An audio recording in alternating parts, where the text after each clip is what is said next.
بسم اللہ الرحمن الرحیم۔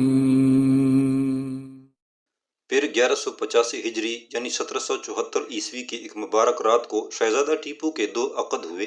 ایک بار بارات جس میں حیدر علی کے علاوہ تمام عمائدین سلطنت اور معززین شامل تھے، امام صاحب بخش نیتا کے گھر گئی اور ان کی دختر کو رخصت کرا کے لایا گیا۔ پھر اسی رات شہزادے کی دوسری بارات چھڑی اور لالا میاں کے گھر پہنچی۔ اس بارات میں بھی وہی باراتی تھے۔ اس طرح رقیہ بانو کو رخصت کرا کے لاتے لاتے نصف شب سے زیادہ گزر چکی تھی۔ دونوں باراتیں بڑی دھوم دھام سے چھڑی تھی۔ حیدر علی کے گھر میں یہ پہلی شادی تھی اور شادی بھی ولی عہد سلطنت شہزادہ ٹیپو سلطان کی تھی۔ پھر کیوں نہ خوشیاں منائی جاتی۔ ایک ماہ تک پورے ملک میں خوشیاں منائی گئیں۔ ہر کوچہ و بازار میں چراغاں کیا گیا اور تمام خواص و عوام کو دعوت حیدری میں شریک کیا گیا۔ غرباء مساکین کو جی کھول کے بخشش دی گئی، خزانے کا منہ کھول دیا گیا اور سب نے حسب توفیق اپنا حصہ پایا۔ کہتے ہیں پورا مہینہ رقص و سرور کی اس قدر محفل جمی کہ یوں معلوم ہوتا تھا جیسے روز ایک شادی ہوتی تھی۔ ولی عہد سلطنت کی شادی سے فارغ ہونے کے بعد حیدر علی نے اپنے مرحوم بھائی شہباز خان کی دو چھوٹی بیٹیوں کی شادی کی۔ ان میں سے ایک لڑکی علی نیتا سے بیاہی گئی اور دوسری کا عقد یاسین خان دکنی سے ہوا۔ شاہی خاندان کی شادیوں کے اس سلسلے میں سب سے آخری شادی شہزادہ ٹیپو کی بہن کی تھی۔ اس شہزادی کو حافظ علی ولد شاہ صاحب دکنی سے بیاہا گیا۔ اس طرح شادیوں کا یہ سلسلہ ایک مہینے سے بڑھ کر کئی مہینوں پر محیط ہوا اور ان دنوں میں سرنگا پٹم کے گلی کوچوں میں ہر وقت میلہ سا لگا رہتا تھا۔ شاہی خاندان کی ان تمام شادیوں کے بعد حیدر علی خان اور ٹیپو سلطان اپنی فوج کے انتظام کی طرف متوجہ ہوئے۔ حیدر علی نے فرانسیسی، ولندیزی اور پرتگالی بندرگاہوں سے اپنی فوج کے لیے اسلحہ اور دیگر سامان جنگ منگوایا۔ آئندہ 3 سال تک حیدر علی اور ٹیپو سلطان زیادہ تر سرنگا پٹم میں ہی رہے، مگر وہ مرہٹوں، نظام اور انگریزوں سے ملنے والی سرحدوں سے غافل نہیں ہوئے اور انہیں مضبوط سے مضبوط تر بناتے رہے۔ چتل درگ کی مہم کے بعد ایک نہایت دلچسپ واقعہ پیش آیا تھا۔ یہاں پر اس کا ذکر سامعین کے لیے دلچسپی سے خالی نہ ہوگا۔ واقعہ کچھ یوں ہے کہ نواب بہادر حیدر علی خان کے دماغ میں ایک دم خیال آیا تھا کہ اس کے عمائدین اور متعلقین بظاہر اس کی وفاداری کی بڑی ڈینگیں مارتے ہیں، کیوں نہ ایسا انتظام کیا جائے کہ ان کی وفاداری کا امتحان ہو سکے اور دوست دشمن کی تمیز بھی ہو جائے۔ چنانچہ حیدر علی خان نے یہ کیا کہ خود ایک خیمے میں گوشہ نشین ہو گیا اور ایک شاندار تابوت بنا کر سرنگا پٹنم روانہ کر دیا۔ مشہور یہ کیا گیا کہ نواب بہادر کا انتقال ہو گیا ہے اور ان کی میت سرنگا پٹنم بھیجی جا رہی ہے۔ تابوت پر زرنگار پردے پڑے ہوئے تھے۔ آگے آگے چلنے والوں کے ہاتھوں میں عود دان اور لوبان دان تھے جن سے خوشبودار دھواں پھیل رہا تھا۔ تابوت کے چاروں طرف پہرہ سوار چل رہے تھے۔ حیدر علی خان کے مرنے کی خبر پھیلی تو پورے ملک میں کوہرام مچ گیا۔ سوائے چند لوگوں کے کسی اور کو حقیقت کا علم نہ تھا، یہاں تک کہ تابوت کے ساتھ چلنے والے سپاہیوں کو بھی کچھ علم نہ تھا۔ وہ روتے اور سر پیٹتے تابوت کے ساتھ چل رہے تھے۔ تابوت جس آبادی سے گزرتا وہاں کے باسی خاک بسر چیختے چلاتے تابوت کے ساتھ کچھ دور تک چلتے رہتے۔ ظاہر ہے کہ اس سانحے کا رد عمل تو ہونا ہی تھا۔ حیدر علی کے دوستوں کو حد درجہ افسوس ہوا۔ جس نے سنا اس کے آنسو نکل آئے۔ وہ بیوہ اور مسکین عورتیں جن کے حیدر علی نے وظیفے مقرر کر رکھے تھے، ان کے بین تو دے کے نہ جاتے تھے۔ وہ اپنا سینہ اور سر پیٹتی ہوئی تابوت کے ساتھ ساتھ بھاگی جا رہی تھی، مگر حیدر علی کے دشمنوں نے اس خبر پر خوب بغلیں بجائیں۔ مرہٹوں، انگریزوں اور نظام دکن نے سکھ کا سانس لیا۔ نواب عبدالحلیم والیہ کڑپہ تو اس حادثے سے اس قدر خوش ہوا کہ اس نے پورے علاقے میں مٹھائی تقسیم کرائی اور حکم دیا کہ خوشی کے شادیانے بجائے جائیں۔ اس نے حیدری پرچہ نویس کو بھی کڑپہ سے نکال باہر کیا۔ ادھر حیدر علی کو ایک ایک لمحے کی خبر مل رہی تھی۔ جب انہوں نے والیہ کڑپہ عبدالحلیم کی شادمانی کا حال سنا تو مارے غصے کے برا حال ہو گیا۔ پھر وہ خلوت سے باہر نکل آئے اور دربار لگایا۔ جن لوگوں نے حیدر علی کے لیے جس قدر غم کا اظہار کیا تھا، اسی اعتبار سے انہوں نے ان میں انعام و اکرام تقسیم کیا اور عبدالحلیم کے خلاف فوج کشی کا حکم دیا اور خود فوج لے کر کڑپہ کی طرف روانہ ہونے کا قصد کیا۔ عبدالحلیم کو حیدر علی کے زندہ ہونے کی خبر ملی تو اس کے ہاتھ پیر ٹھنڈے ہو گئے۔ اس نے فوراً اپنے وکیل کو معافی مانگنے کے لیے حیدر علی کے پاس بھیجا۔ وہاں عبدالحلیم کا نکالا ہوا نواب بہادر کا پرچہ نویس موجود تھا اور اس نے رو رو کر نواب سے بیان کیا تھا کہ والیہ کڑپہ نے اسے کس قدر ذلیل کر کے نکالا تھا اور کیسی شان سے نواب کی موت کا جشن منایا تھا۔ حیدر علی نے والیہ کڑپہ کے وکیل کو بے نیل و مرام واپس بھیج دیا اور صاف کہہ دیا کہ اب عبدالحلیم کو کسی صورت معافی نہیں مل سکتی۔ عبدالحلیم کے لیے اب سوائے مقابلہ کے اور کوئی چارہ نہ رہ گیا تھا۔ اس نے اپنے دو بھتیجوں سعید میاں اور حسین میاں کی سرکردگی میں ایک لشکر دیلور کی طرف روانہ کیا تاکہ حیدر علی کو روکنے کی کوشش کریں۔ اتفاق سے دیلور میں پہلے ہی میر رضا علی خان موجود تھا۔ اسے نواب بہادر نے اپنے آنے کی خبر بھیج دی تھی اور وہ انتظار کر رہا تھا۔ ادھر سے عبدالحلیم خان کے دونوں بھتیجے افغانوں کا لشکر لے کر دیلور پہنچے اور انہوں نے جاتے ہی میر رضا علی خان پر حملہ کر دیا۔ یہ حملہ اتنا شدید تھا کہ میر رضا علی خان کو شکست ہو گئی، لیکن اسی وقت حیدر علی خان پہنچ گئے اور انہوں نے والیہ افغان کے اس لشکر کو کڑپہ کی طرف پسپا ہونے پر مجبور کر دیا۔ دیلور کا یہ معرکہ 1779 عیسوی میں پیش آیا تھا۔ افغانوں نے بڑی سخت مدافعت کی اور ان کے نوجوان سردار ہاتھیوں پر سوار میدان میں ڈٹے رہے تھے۔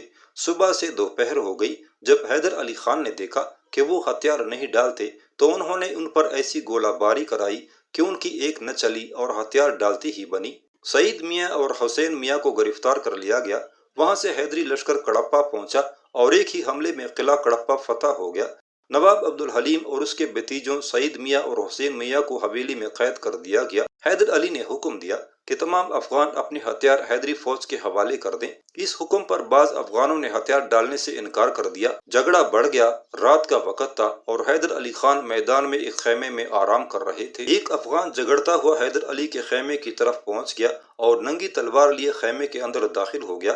حیدر علی شور سن کر بیدار ہو گئے اور کنات چیر کر دوسری طرف نکل گئے۔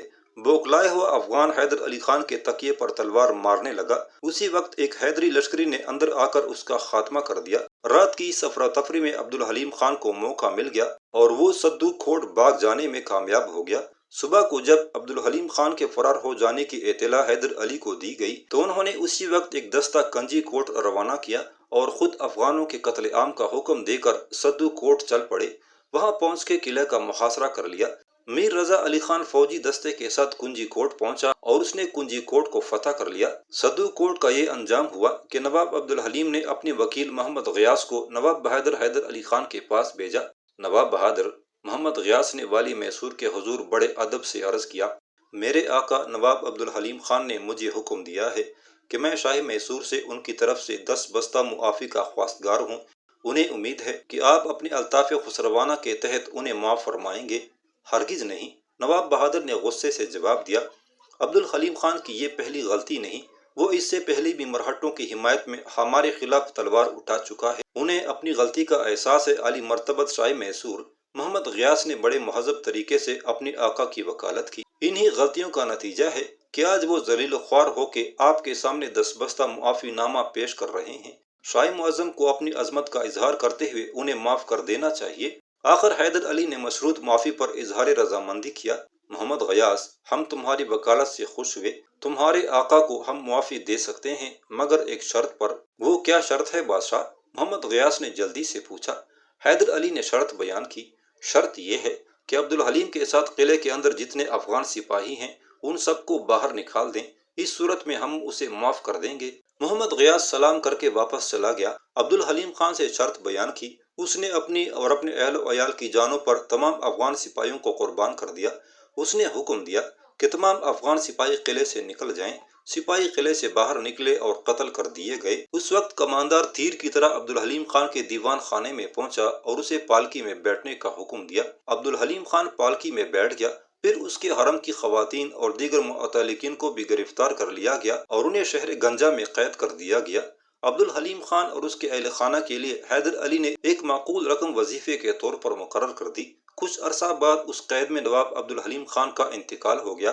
حیدر علی خان نے سرنگا پٹنم پہنچ کے عبدالحلیم خان کی بہن سے شادی کر لی اور اسے بخشی بیگم کا خطاب دیا۔ پہلے بیان کیا جا چکا ہے کہ پونا میں مرہٹہ پیشوائی کے لیے 2 گروہوں میں جنگ شروع ہو گئی تھی۔ مرہٹوں کے ایک گروہ کا سرغنہ رگویا تھا اور دوسرا گروہ نارائن راؤ کے شیرخوار بچے کا تھا جس کا ساتھ مرہٹہ وزیر اعظم نانا فرنویس دے رہا تھا۔ مرہٹوں کی آپس کی اس جنگ میں حیدر علی خان نے تو کوئی حصہ نہ لیا مگر انگریز رگویا کی حمایت میں کھڑے ہو گئے اور انہوں نے اپنی فوج بھیج کے جنگ کے شعلے اور بڑھا دیے۔ اس وقت نانا فرنویس کو ہوش آیا کہ انگریز ہندوستانیوں کے آپس کے اختلافات سے فائدہ اٹھا کر کس طرح اپنا علاقہ بڑھا رہے ہیں۔ رگویا نے انگریزوں کو اس مدد کے عوض ایک بڑا علاقہ لکھ کے دے دیا تھا۔ یہ بات دماغ میں آتے ہی نانا فرنویس نے ایک خط نظام دکن کو اور دوسرا حیدر علی خان کو لکھا۔ خط کا مضمون کچھ اس طرح تھا: انگریز روز بروز اپنی چیرہ دستیوں سے ہندوستان پر قبضہ کر رہے ہیں۔ تحفظ وطن کی خاطر اب ضروری ہے کہ دیسی حکمران ملک متحد ہو کر انگریزوں کو ملک سے نکال دیں۔ حیدر علی خان نے اس خط کا جواب نہ دیا، اس لیے کہ مرہٹے آئے دن اس کے علاقوں پر یلغار کرتے رہتے تھے اور علاقوں کی تباہی و بربادی کے علاوہ اسے مرہٹوں کو لاکھوں اور کروڑوں کی رقم دے کر اپنے ملک سے نکالنا پڑتا تھا۔ نظام دکن کی بھی یہی کیفیت تھی۔ اس کے دربار میں انگریزوں کا اثر و رسوخ اس قدر بڑھ گیا تھا کہ وہ نظام کے علاوہ گنٹور پر بغیر نظام کی اجازت کے قابض ہو گئے تھے۔ مرہٹوں اور نظام کے علاوہ حیدر علی کو انگریزوں سے بھی کوئی دلچسپی نہ تھی، اس لیے کہ انگریزوں نے معاہدہ مدراس کی خلاف ورزی کرتے ہوئے حیدر علی کی درخواست کرنے کے باوجود مرہٹوں کے خلاف فوجی مدد نہیں دی تھی۔ حیدر علی کے لیے یہ تینوں طاقتیں انتہائی بدلحاظ، بے مروت اور ناقابل اعتبار تھیں۔ ابھی یہ خط و کتابت ہو ہی رہی تھی کہ یورپ میں انگریزوں اور فرانسیسیوں کے درمیان جنگ شروع ہو گئی۔ انگریزوں کا ملک برطانیہ اور فرانسیسیوں کا ملک فرانس بر اعظم یورپ میں واقع ہے اور ان کے درمیان 18 میل کی ایک سمندری پٹی واقع ہے۔ اس پٹی کو انگلش میں چینل کہا جاتا ہے۔ یورپ کی یہ دونوں قومیں زمانہ قدیم سے لڑتی جھگڑتی چلی آ رہی ہیں۔ اس طرح جب دونوں قوموں میں یورپ میں جنگ شروع ہوتی ہے تو اس کا اثر ان کی نو آبادیات پر بھی پڑتا ہے۔ ہندوستان میں انگریزوں کے پاس کلکتہ، بمبئی اور مدراس کے کچھ علاقے تھے، جبکہ فرانسیسیوں کے قبضے میں پانڈیچری اور ماہی کی بندرگاہ تھے۔ یورپ میں جنگ چھڑتے ہی انگریزوں نے پانڈیچری پر قبضہ کر لیا اور فوجیں لے کر ماہی کی طرف بڑھے۔ ماہی مالابار کے علاقے میں تھا اور مالابار کا پورا علاقہ حیدر علی کے زیر تسلط تھا۔ انگریز بغیر حیدر علی کے علاقے سے گزرے ماہی تک نہیں پہنچ سکتے تھے۔ حیدر علی نے ایک قاصد کے ذریعے انگریزوں کو تنبیہ کی کہ ان کی فوجیں ماہی پہنچنے کے لیے حیدر علی کی زیر تسلط سرزمین سے گزرنے کی کوشش نہ کریں۔ انگریزوں نے اس تنبیہ کی کوئی پرواہ نہ کی اور حیدر علی کے علاقے کو رونتے ہوئے ماہی پہنچے اور اس پر قبضہ کر لیا۔ اس خبر سے حیدر علی کے تن بدن میں آگ لگ گئی۔ ان کی دور رس نگاہوں نے محسوس کر لیا کہ ہندوستان کی کمزوری کی اصل وجہ ہندوستان میں بحری فوج اور طاقت کا فقدان ہے۔ اس سلسلے میں وہ پہلے ہی قدم اٹھا چکے تھے۔ ماہی کی بندرگاہ کے ذریعے حیدر علی کا یورپ سے رابطہ تھا، جہاں سے وہ سامان جنگ منگا سکتے تھے اور اس بندرگاہ کے ذریعے انگریزوں کے خلاف فرانسیسیوں سے بھی سامان حاصل کر سکتے تھے۔ انگریزوں کے بندرگاہ ماہی پر قبضہ کرتے ہی نواب حیدر علی خان نے کرناٹک پر زبردست حملہ کر دیا۔ کرناٹک کہنے کو تو والی جاں محمد علی کے قبضے میں تھا، مگر اس علاقے کا مالک اصل میں انگریز یعنی ایسٹ انڈیا کمپنی تھی۔ حیدر علی کے اس حملے کے متعلق یورپ کے تمام مورخین ایک ہی بات لکھتے اور کہتے ہیں، اور وہ بات یہ ہے کہ حیدر علی کا حملہ ایک طوفان برق و باد تھا جو میسور سے اٹھا اور کرناٹک پر چھا گیا۔ نواب حیدر علی خان کے زیر کمان 80,000 کا لشکر تھا۔ نواب حیدر علی کا یہ حملہ اس قدر مہیب تھا کہ کرناٹک نے اپنی سرزمین پر اس سے پہلے اتنا بڑا افواج کا اجتماع نہ دیکھا تھا۔ حیدر علی نے اپنے لشکر کو مختلف سرداروں اور دوسرے شہزادوں، شہزادہ ٹیپو اور شہزادہ کریم میں تقسیم کر دیا اور خود ایک حصہ فوج کے ساتھ پائیں گاٹ کی طرف پیش قدمی کی۔ یہ علاقہ والاجہ محمد علی کا تھا۔ اس جنگ کو انگریزوں کی دوسری جنگ کا نام دیا جاتا ہے۔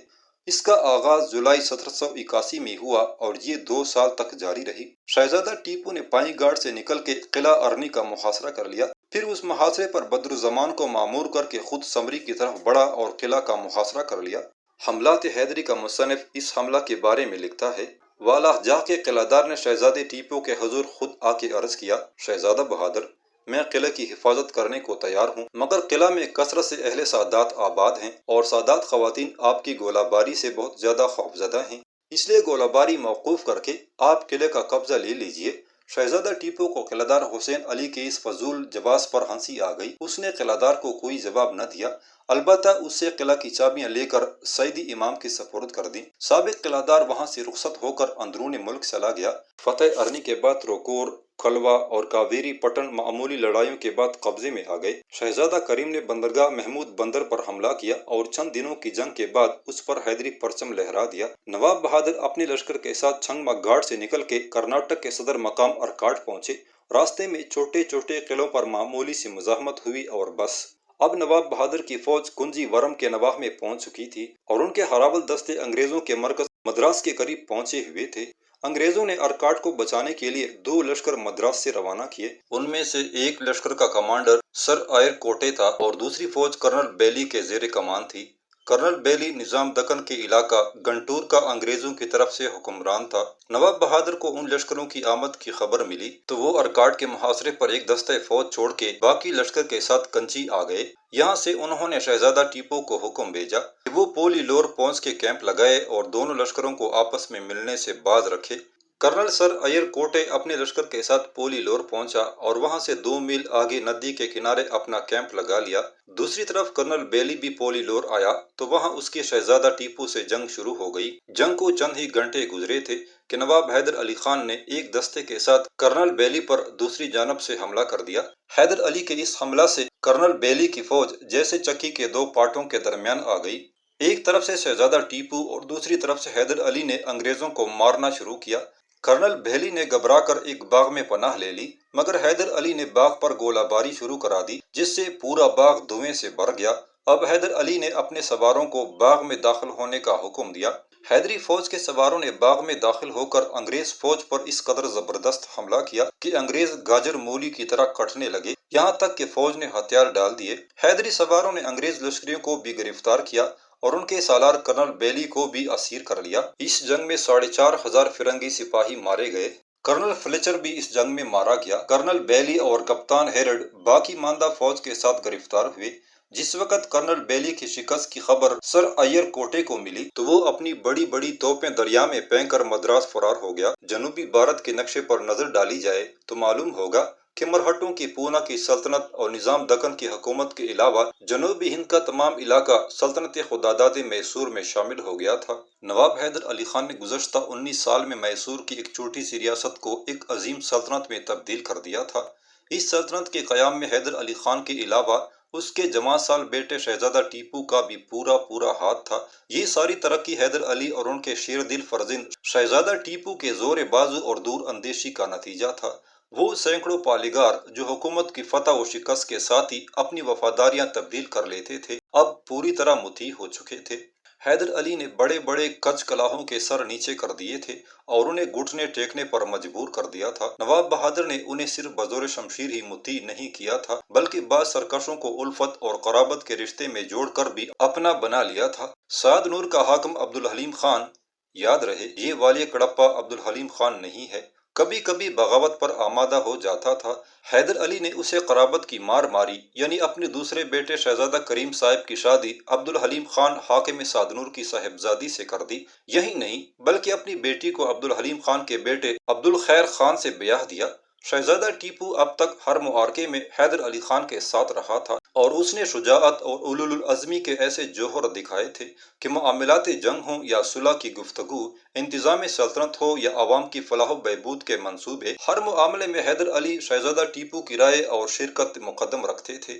اس جگہ اس بات کا اظہار کر دینا بہت ضروری ہے کہ پچھلے 6 سال سے حیدر علی ایک خطرناک مرض میں مبتلا تھے جس کی خبر بہت کم لوگوں کو تھی۔ نواب بہادر کی پیٹھ پر سرطان کے پھوڑے نکلتے تھے جنہیں جراح نشتر زنی کر کے صاف کر دیا کرتے تھے، مگر یہ موذی مرض جس کو لگ جائے اس کا پیچھا نہیں چھوڑتا۔ نواب بہادر کو اطباء نے آرام کا مشورہ دیا تھا مگر یوں معلوم ہوتا تھا جیسے آرام کا لفظ انہوں نے سنا ہی نہ تھا۔ انہوں نے معالجوں کے مشوروں کی کبھی پرواہ نہ کی اور اپنے مرض کی شدت کو بڑھاتے ہی رہے۔ ان کی پیٹھ پر ہر سال ایک خطرناک پھوڑا نکلتا جس کا مواد جراحت کے ذریعے نکال دیا جاتا تھا۔ نواب بہادر صرف 4-6 دن صاحب فراش رہنے کے بعد گھوڑے پر یوں جس کر کے سوار ہو جاتے جیسے انہیں کبھی کوئی مرض ہوا ہی نہیں۔ اس کا نتیجہ یہ ہوا کہ ان کی صحت سال بسال گرتی چلی گئی۔ مرہٹوں کی 6 سالہ جنگ کے بعد میسور کی دوسری لڑائی نے انہیں اور زیادہ نڈھال کر دیا تھا، مگر وہ اپنی تکلیف کو اپنے چہرے سے ظاہر نہ ہونے دیتے تھے اور شدید حملے مرض میں بھی گھوڑے کی سواری نہ چھوڑتے اور نہ بستر پر آرام کرتے۔ ان کے تمام قریبی معتلقین ان کی گرتی ہوئی صحت سے سخت پریشان تھے۔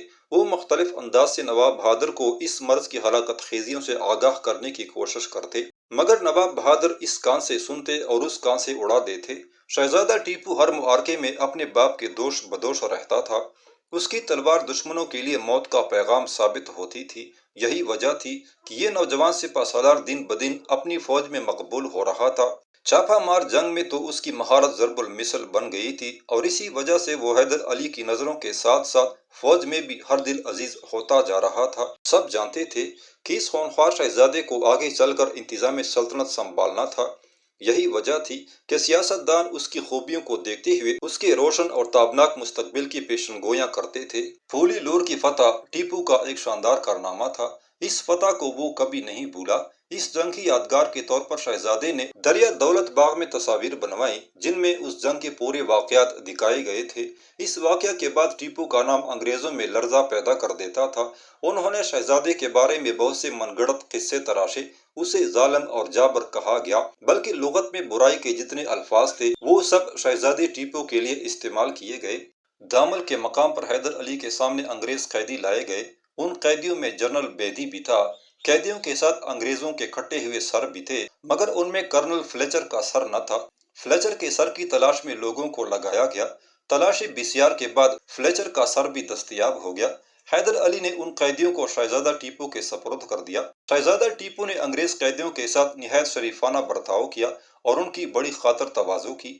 قیدیوں میں ایک کپتان مونٹ نام کا تھا۔ اس کی نئی شادی ہوئی تھی۔ اس کی بیوی مدراس میں تھی۔ کپتان نے شہزادے سے اظہار کر دیا کہ وہ اپنی بیوی کو خط لکھنا چاہتا ہے۔ شہزادے نے اسے خط لکھنے کا سامان مہیا کیا اور خط لے جانے کے لیے ایک تیز رفتار قاصد مقرر کر دیا۔ ان قیدیوں میں ڈیوڈ ہارڈ بھی تھا۔ اس نے اس بات کی گواہی دی ہے کہ شہزادے ٹیپو کا سلوک عام قیدیوں کے ساتھ بھی نہایت شریفانہ تھا اور انگریز افسروں کا شہزادہ ٹیپو بہت زیادہ خیال رکھتا تھا۔ شہزادہ کرنل بیلی کے بہت دلجوئی کرتا تھا اور اسے وہ تمام چیزیں مہیا کر دی گئی تھی جن کی اس نے تمنا کی تھی، لیکن انگریز مورخین نے شہزادہ ٹیپو کو کبھی اچھے نام سے یاد نہیں کیا۔ قیدیوں کو سرنگا پٹم بھیجنے کے بعد حیدر علی خان دیلور پر قبضہ کرتے ہوئے ارکاٹ پہنچے۔ ارکاٹ نواب والاجہ محمد علی کا صدر مقام تھا اور اس کا قیام یہی رہتا تھا۔ یہ قلعہ مضبوط تھا اور اس کی فصیل بہت بلند تھی، چنانچہ حیدر علی نے زمین کھود کر دمدمے بنانے کا حکم دیا۔ حکم کی دیر تھی کہ لشکریوں نے زمین کھود کے مٹی کے اونچے ٹیلے بنا دیے۔ ان ٹیلوں پر توپیں چڑھا دی گئیں۔ پھر یہاں وہاں سے گولہ باری ہوئی تو قلعہ میں زلزلہ آ گیا، مگر قلعہ میں موجود والاجاہی اور انگریز فوجوں نے بڑی مستعدی دکھائی اور زبردست مدافعت کی۔ 3 ماہ تک قلعہ پر گولہ باری ہوتی رہی، مگر فصیل نہ ٹوٹ سکی۔ پر فصیل میں جگہ جگہ رخنے پڑ گئے۔ ان رخنوں پر حیدری فوج نے زبردست حملہ کیا اور دست بدست لڑائی شروع ہو گئی۔ اسی جنگ میں حیدر علی کے داماد حافظ علی خان شہید ہو گئے۔ حافظ علی خان کی شہادت سے حیدری فوج میں اور زیادہ جوش پیدا ہو گیا اور اس نے ایسا زبردست حملہ کیا کہ دشمن کے قدم اکھڑ گئے۔ والاجہ کے تمام سرداروں نے ہتھیار ڈال کے گرفتاری پیش کی۔ والاجہ محمد علی کے جو سردار اس جنگ میں اسیر ہوئے ان میں سید حمید خان، راجہ بھیریئر، رچنا پنڈت، ارشد بیگ، چشتی یار خان، تبنو نائر اور میر صادق شامل تھے۔ ایک پرانا دشمن نجف میاں بھی معافی مانگنے حاضر ہوا۔ ان سب سرداروں نے معافی مانگ کر اپنی خدمات نواب بہادر حیدر علی خان کو پیش کر دیں۔ نواب بہادر نے ازراہ کرم سید حمید خان کو 4000 سپاہ کی سرداری پر مقرر کیا۔ راجہ بیریئر کو ارکاٹ کی گورنری دی گئی اور میر صادق افسر مال مقرر ہوا۔ واضح رہے کہ یہ وہی غدار میر صادق ہے جس کے بارے میں کہا گیا ہے، جعفر از بنگال و صادق از دکن، ننگ قوم و ننگ ملت ننگ وطن۔ اس کے بعد حیدر علی نے حیدر نگر یعنی بیدانور پر حملہ کر کے اس پر قبضہ کر لیا جو اس کے ہاتھ سے نکل گیا تھا۔ بیدانور وہی مقام ہے جس پر قبضہ کرنے کے بعد حیدر علی نے اس کا نام تبدیل کر کے حیدر نگر رکھ دیا تھا اور اسے اپنا دارالسلطنت بنا کے اس میں بہت سی عمارتیں تعمیر کرائی تھی۔ حیدر علی نے حیدر نگر کا نیا گورنر اپنے لے پالک بنیے شیخ ایاز کو مقرر کیا۔